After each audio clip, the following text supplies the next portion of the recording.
Hi, let's go for a ride. This time at Angelfire in New Mexico. Welcome to another Black Bikes bike park review.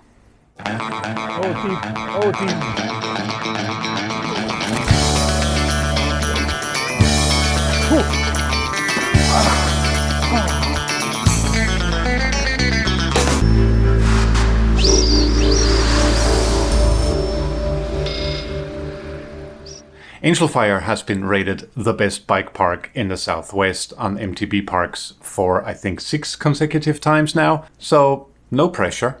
The day I rode there was the last day of riding on my road trip, and it was the day where my full suspension finally was like, we're stopping now. We're done riding. Beloved Shell here let me know with a series of multiple unrelated mechanicals that she needs a service.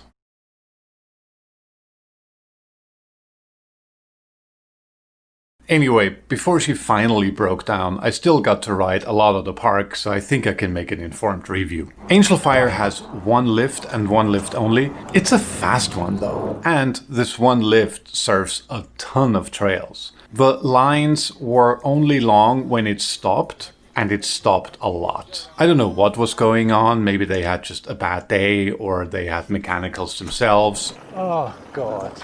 Or there's a bunch of people who don't know how to ride lifts, or they had new lift attendants. It stopped all the time. But it usually only took a couple of minutes to get going again, so it wasn't that much of a disruption. It was just a little annoying here and there. The lift has a mix of carts with just the trays where you just roll your bike on, and then those new fancy schmancy clamps. Maybe that's why it stopped so often, because I think they just had introduced those clamps and a lot of people don't know how to work them. Again, I've said it before, what's wrong with the trays? The trays are fine, keep the trays. The area isn't all that big, and they cram a lot of trails into them. Middle Supreme, still not. Which means at the bottom of it can get a little busy, and there's like trail next to trail next to trails, and they cross each other and they run into each other. Oh, that's slow. Most of the time they're trying to keep up with the signage.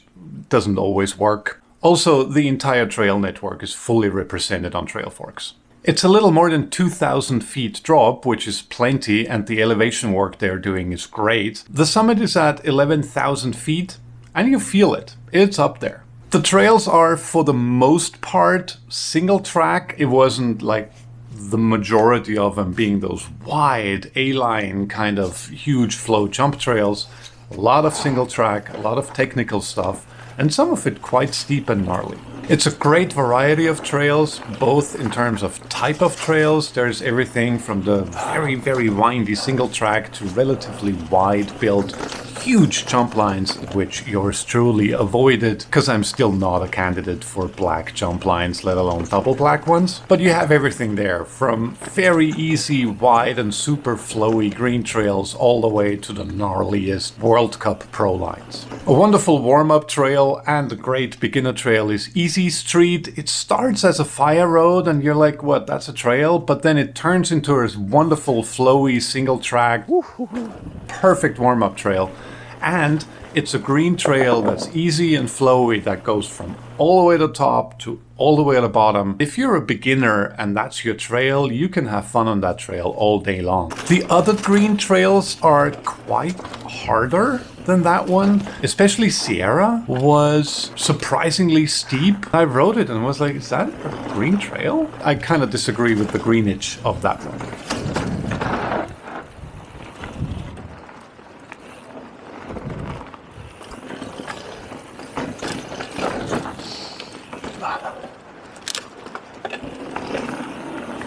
Yeah.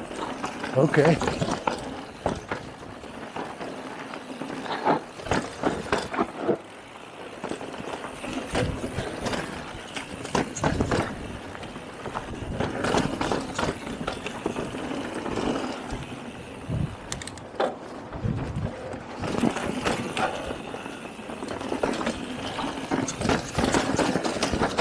This is not a green trail, people. Sorry, don't send a beginner down Sierra. At least the lower part of it.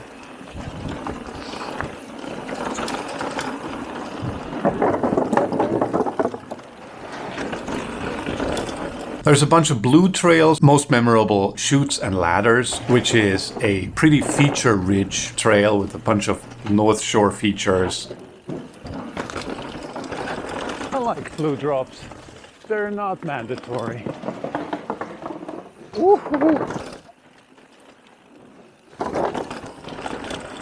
Oh. Drops, bridges, a wall ride.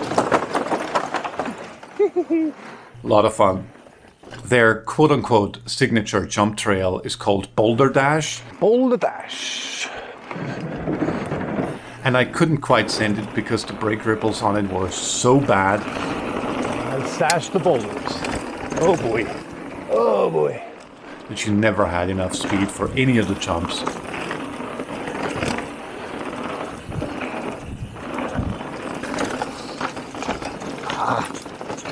Oh God. That said, they were still working on trails, which I thought is interesting because they were like 2 or 3 weeks out from closing, and they just finished working on another trail called Hungry Hippo. I couldn't ride it because it was still closed, but it looked like a very fun trail. Also, in general, if you're not battling a supremely dry summer, I felt like the dirt that they have there to work with is actually really cool. Again, it was rutted, it was dry, it was the end of the season. On the other side of the mountain, you have a long black run called Angel's Plunge. Woo.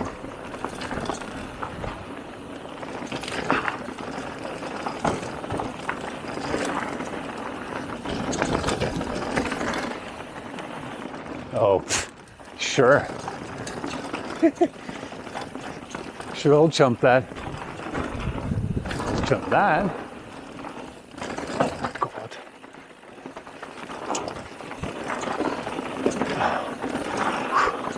And that branches off into a shorter but incredibly fun black flow trail called Da Vinci's Code.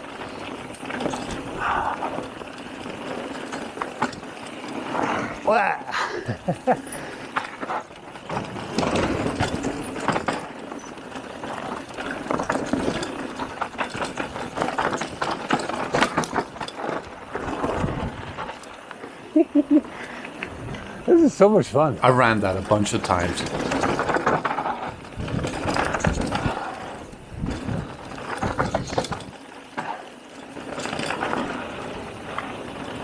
It's called Da Vinci after the bike brand and not Leonardo. He's Da Vinci. And then you can top it off all the way into double blacks. One is called World Cup, and it's exactly that. All right, this is what I'm not supposed to jump. And I'm sure World Cup riders have a line through this garden of rocks. I do not.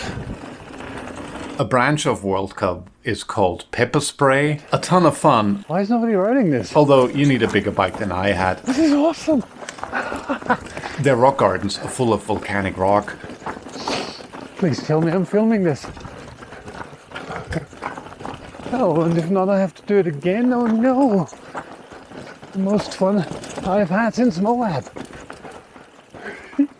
The whole thing is a volcano. It's pretty fun. Oh, this is outright silly.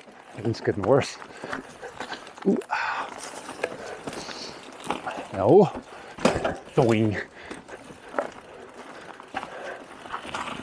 We keep riding. Albeit located in New Mexico, it's not a desert. It's a mountain with woods and greens and loam. Don't expect desert views or desert riding. Scenery is beautiful. Trails flow and snake through the woods. It's pretty cool. Their parking lot is pretty small. I would suggest to come early. There is a second parking lot a little higher up, and I think I've seen people boondock on there. At least they were kind of sort of settling in. For me, it was an in and out at the same day, so I didn't try or ask whether it's okay to do that. In case of doubt, there's always Carson National Forest, less than 20 minutes away, if you want to wild camp. The drive from Taos, which is your connection to all big roads, over another mountain on a winding mountain road, beautiful drive. At the resort itself, nothing was open. I'm not sure if that was because of the end of the season or because of COVID, but no repair shops were open, no rental shops were open. The only thing that was open was the ticket office and the lift. The bathrooms are one of those container units. They have a bunch of water stations sprinkled all over the mountain on the trails themselves, which I thought is really cool. Everything being closed didn't keep them from blasting music throughout the entire bottom station of the lift. And it was a day after Eddie Van Halen died, so it was a lot of rock. The very, very friendly staff, and I really appreciated it, however, couldn't care less about COVID. A lot of people had their masks around their chin, nobody cared whether you're masked up or not for the lift operation, and they put people together on the lifts. And when I started to say something about people not being masked, I got the eye roll. Not okay, people. Let's just do the right thing. Could we, please? But I don't want to diss the staff at all because they were super, super nice. It's $52 for a day pass, which is all the way up there with the high-end resorts. I thought it's maybe a little steep, but then again, it's a lot of riding you're getting for it. If the lift keeps running better, then I'd be okay with that. But, you know, being voted the best park in the Southwest for 6 times in a year, I guess you can ask for any kind of price and people will still come. Kudos, you're doing something right. Also, they are the first to open and the last to close in the entire region. They run from the top of May all the way to the bottom of October. Lift runs from 9 to 4. Everybody else does the 10 to 5 thing, but they do 9 to 4. Fine. And I can see why it's voted best. The trails are diverse and long and lots of them. Jeez. The scenery is great. The elevation work is very well done, and the season is really long. You can ride there for a majority of the year. If they had cared about masks a little more, and if I hadn't been over brake ripples in a big way, and if I hadn't been ruined by riding in Moab for 10 days right before I got there.